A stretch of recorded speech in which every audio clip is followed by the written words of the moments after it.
Hi everyone. Okay, Baker on the dark side. Having some fun with the camera today. All right, so I am making another item for the soccer girls. I'm taking one of my sugar cookie recipes and I'm gonna do like an M&M sugar cookie, pastel, to go with the Easter theme that we're doing. So I just whipped up about a cup of butter. I saved you from that. And now I'm gonna add 1 3/4 cup of white sugar, granulated sugar.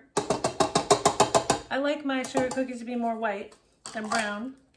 1/4 cup of brown sugar, just to give it a little chewiness. That'll help with that. And I also add about a 1/2 tablespoon of corn syrup to also try to contribute to the chewiness. You don't need a lot, but you need some. And that molasses in the brown sugar is what contributes to that chewiness, which is also like a syrup, right? And I use light brown. Don't use dark brown for this. You definitely need light brown sugar. All right, so I'm gonna whip this up.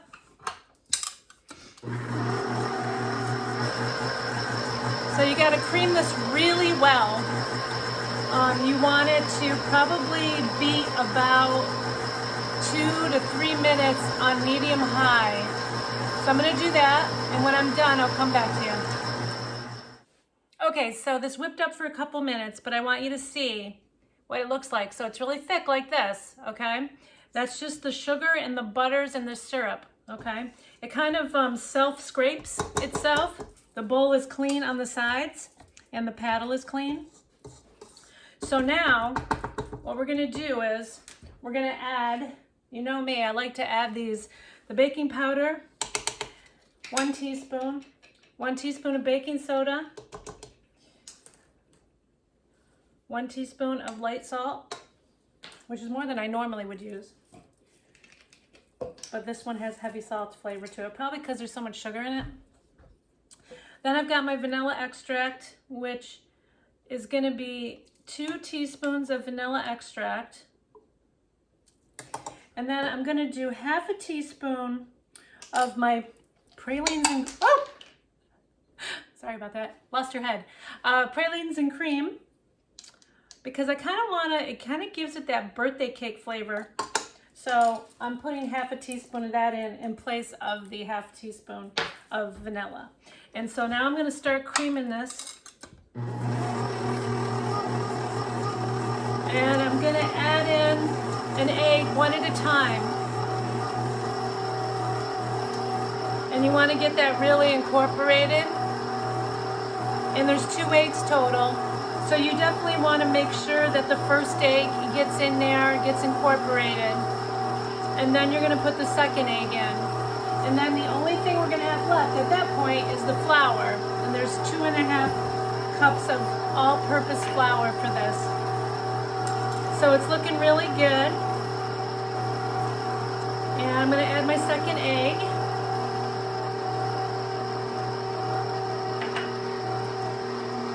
You don't wanna cream it too much. You just wanna make sure that the egg is incorporated.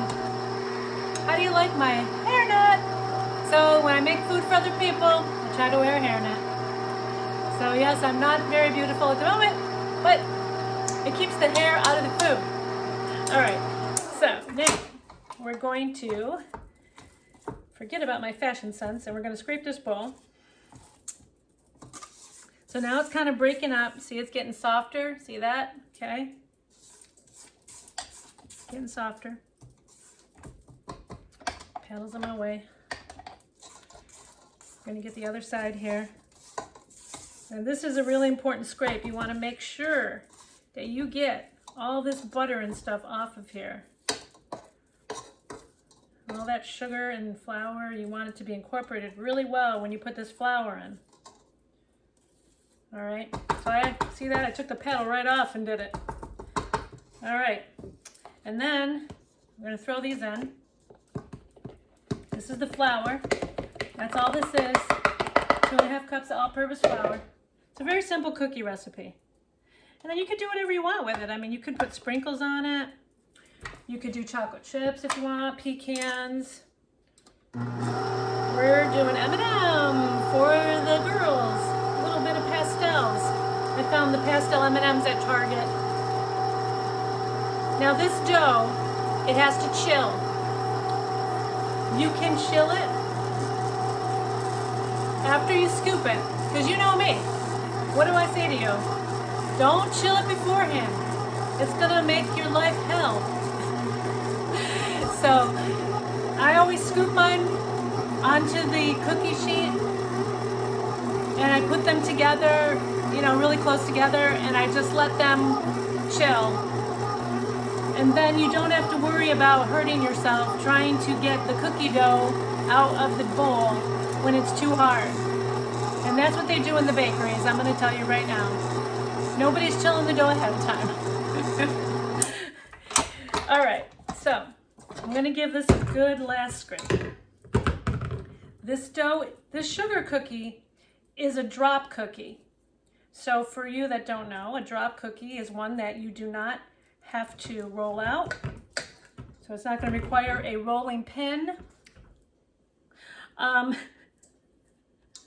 Me and the camera are having fun today.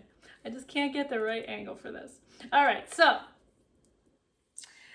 you don't need a rolling pin.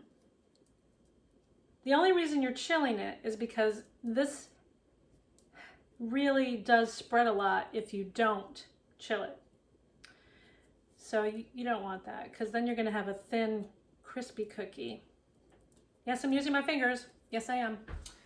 I tell you that bakers use their hands a lot when they scrape bowls. We have hand scrapers. Yeah, hand scrapers. Let me show you. I have a hand scraper. When you're working with 50 pounds of dough, that little scraper is not going to help you. You have to use a hand scraper. Yes. So we use these a lot. So our hands are getting into the bottom of the bowl. You're pulling up your sleeves. Yeah. No jewelry allowed in the bakery, so now you know why. Okay. You're done with me. And actually, this dough is so stiff, I am going to actually switch over to my hand scraper. I should have just kept it out. Okay. Sugar cookie dough is very stiff. Even the drop kind. So you see that? Check that out. Look at that. Look how easy that is to scrape out with a hand scraper. People, invest in a hand scraper. Go to your local restaurant store and get a good one. Not a cheesy one.